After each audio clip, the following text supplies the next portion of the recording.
महाराष्ट्र के अकोला में पीएम मोदी ने की जनसभा, विरोधियों पर जमकर बरसे पीएम मोदी ने आज के दिन को बताया ऐतिहासिक, कहा आज ही सुप्रीम कोर्ट से आया था राम मंदिर पर फैसला।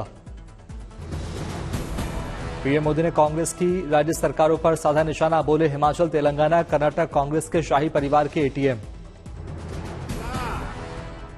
जहां कांग्रेस सरकार बन जाती है वो राज्य कांग्रेस के शाही परिवार का एटीएम बन जाता है। पीएम मोदी ने 370 पर कांग्रेस को लिया आड़े हाथ, कहा जम्मू कश्मीर को हिंसा में धकेलना चाहती है कांग्रेस। 10 नवंबर को पीएम मोदी जाएंगे झारखंड, रांची में करेंगे मेगा रोड शो, तैयारियां जारी। बोकारो में भी 10 नवंबर को पीएम का कार्यक्रम, चंदन कियारी के चंडीपुर मैदान में जनसभा करेंगे संबोधित। उद्योगपति स्वर्गीय रतन टाटा को पीएम मोदी ने किया याद, निधन के 1 महीना पूरा होने पर लिखा ब्लॉग। पीएम मोदी ने रतन टाटा को लेकर ब्लॉग में लिखा, इस पीड़ा को भुला पाना आसान नहीं। बाला साहेब की विरासत पर छिड़ी सियासी जंग, शिवाजी पार्क में 17 नवंबर को रैली को लेकर एमएनएस और उद्धव गुट आमने सामने। समाजवादी पार्टी अध्यक्ष अखिलेश यादव ने सीएम योगी पर जमकर साधा निशाना, कहा नोटबंदी बीजेपी का सबसे बड़ा घोटाला है। पेशेवर लोग और छोटे दुकानदार, व्यापारी, रेडी पटरी, फेरी वाले सबको अपना शिकार बनाया और कोई वर्ग नहीं छूटा होगा जिस वर्ग को नोटबंदी की वजह से छत न पहुंची हो। सीएम योगी पर अखिलेश ने उठाया सवाल, कहा उन्होंने संतों में भी झगड़ा करवाया, खुद को सबसे बड़ा समझते हैं, वो कैसे योगी हैं। कानून व्यवस्था को लेकर अखिलेश यादव ने सीएम योगी को घेरा, बोले उनका काम सरकार चलाना है लेकिन वह बुलडोजर चलवा रहे हैं। अखिलेश यादव पर बीजेपी प्रवक्ता राकेश त्रिपाठी का पलटवार, कहा लगता है नोटबंदी से अखिलेश जी को हुआ है बड़ा नुकसान। कांग्रेस नेता राहुल गांधी ने बीजेपी पर साधा निशाना, हिंदू मुसलमानों में लड़ाई कराने का लगाया आरोप। पीएम के एक है तो सेफ है के नारे पर संजय राउत ने किया कटाक्ष, कहा लोग सेफ हैं, जब भी मोदी आते हैं तो अनसेफ हो जाते हैं। संजय राउत ने पीएम मोदी पर साधा निशाना, कहा वो जब भी आते हैं तो लोगों को बांटते हैं, दंगे के लिए भड़काते हैं। दंगे के लिए एनकरेज करेंगे, बटेंगे और कटेंगे जैसी घोषणाएं देंगे, लोगों को भड़काएंगे। लखनऊ में समाजवादी पार्टी दफ्तर के बाहर लगा एक और पोस्टर, लिखा तुम नफरत का योग लिखो, हम तरक्की का संयोग लिखेंगे। दिल्ली के कई इलाकों में छाई धुंध की परत, एक्यूआई अब भी बेहद खराब।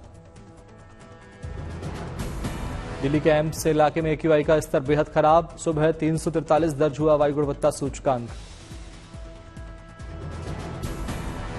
केंद्रीय प्रदूषण नियंत्रण बोर्ड ने जारी किए आंकड़े, कई जगहों पर 300 के करीब पहुंचा एक्यूआई।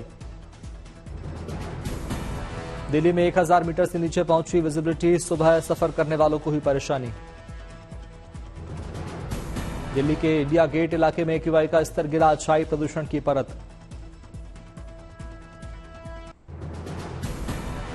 दिल्ली में धूल उड़ने से रोकने के लिए पीडब्ल्यूडी चला रही अभियान, जगह जगह कराया जा रहा पानी का छिड़काव।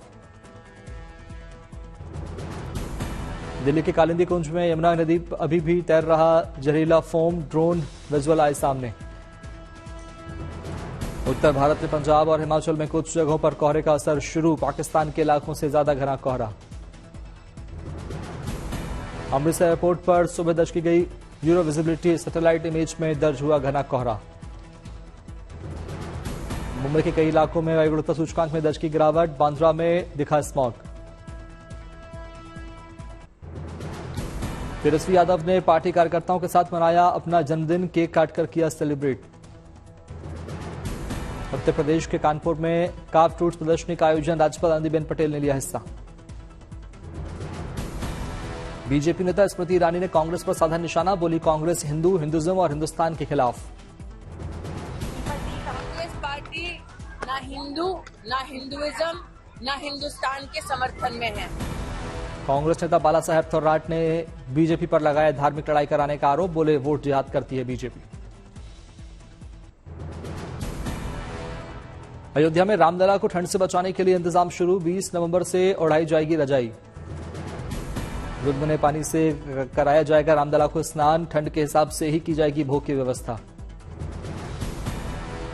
मध्य प्रदेश कांग्रेस के प्रदेश अध्यक्ष जीतू पटवारी ने शिवराज सिंह चौहान के गढ़ में सीहोर में भरी हुंकार। बुधनी उपचुनाव को लेकर की सभा। लखनऊ में गोमती बुक फेस्टिवल का उद्घाटन। सीएम योगी भी रहे समारोह में मौजूद। लखनऊ में डबल डेकर बसों की सुविधा का शुभारंभ। सीएम योगी ने दिखाई हरी झंडी। झारखंड चुनाव से पहले आयकर विभाग का बड़ा एक्शन। हेमंत सोरेन के निजी सचिव सुनील श्रीवास्तव के ठिकानों पर छापेमारी। रांची में 7 और जमशेदपुर में 9 ठिकानों पर इनकम टैक्स की रेड। श्रीवास्तव से जुड़े लोगों के घर भी छापेमारी। जेएमएम लीडर मनोज पांडे ने रेड पर उठाए सवाल। कहा चुनाव के समय परेशान करती एजेंसी वाले। जम्मू कश्मीर के नौशेरा इलाके में विलेज डिफेंस गार्ड्स ने बढ़ाई चौकसी। आतंकी खतरे को देखते हुए लगातार कर रहे गश्त। नौशेरा के विलेज डिफेंस गार्ड की टीम में कई महिलाएं भी शामिल। बंदूक लेकर है तैनात। 24वें स्थापना दिवस को रजतोत्सव के रूप में मना रहा उत्तराखंड। राज्य में कई आयोजन। देहरादून में सीएम धामी ने शहीदों की प्रतिमा पर की पुष्पांजलि अर्पित। राज्यपाल गुरमीत सिंह ने परेड का किया मुआयना। पीएम मोदी ने उत्तराखंड के स्थापना दिवस पर दी बधाई। कहा विकसित उत्तराखंड का संकल्प इसी कालखंड में होगा पूरा। विकसित उत्तराखंड देश इस संकल्प को इसी कालखंड में पूरा होते देखेगा। पीएम मोदी ने बाबा केदार को भी किया याद। बोले बाबा के चरणों में बैठकर कहा था कि ये दशक उत्तराखंड का दशक होगा। उद्धव ठाकरे ने बीजेपी पर साधा निशाना। पोस्टर पर पीएम मोदी और अमित शाह की फोटो को बताया हार की गारंटी। सलमान खान को धमकी मिलने के मामले बोले गोविंदा। कहा ऐसे मामलों में ज्यादा चर्चाओं की जरूरत नहीं। चंडीगढ़ में केंद्रीय कर्मचारियों के लिए बनाए गए आवास। केंद्रीय मंत्री मनोहर लाल खट्टर ने किया उद्घाटन।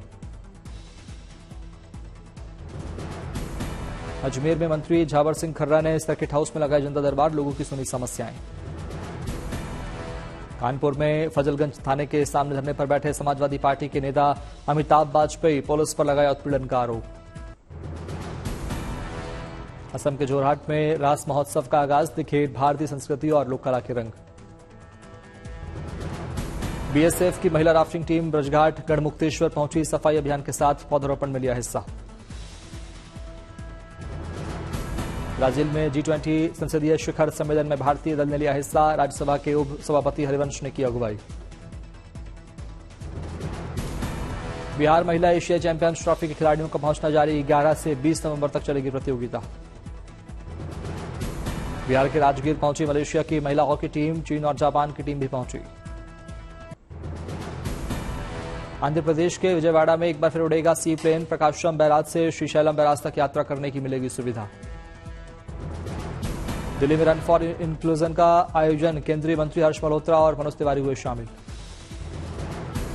स्पेशल ओलंपिक भारत की ओर से किया गया रन फॉर इंक्लूजन का आयोजन। बड़ी संख्या में लोगों ने लिया हिस्सा। विदाई समारोह में ट्रोलर्स पर चीफ जस्टिस चंद्रचूड़ ने साधा निशाना। बोले जो लोग मुझे ट्रोल करते थे वो बेरोजगार हो जाएंगे। विदाई समारोह में हुए भावुक। मुख्य न्यायाधीश चंद्रचूड़ मंच से पिता को किया याद।